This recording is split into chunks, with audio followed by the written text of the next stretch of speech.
কিছু কিছু মানুষ আমাদের জীবনে আসে ভয়ঙ্কর কিছু ক্ষতির সৃষ্টি করার জন্য।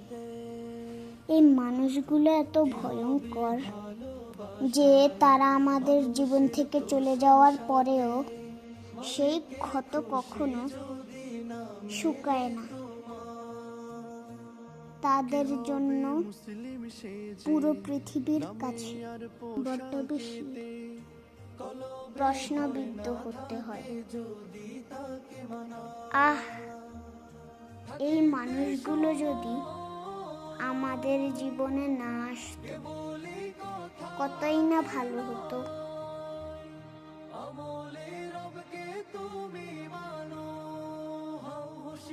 তুমি করো না সময় নষ্ট, দিনের পথে এসো থেকো না পথভ্রষ্ট। হও হুঁশিয়ার তুমি করো না সময় নষ্ট, দিনের পথে এসো থেকো না পথভ্রষ্ট।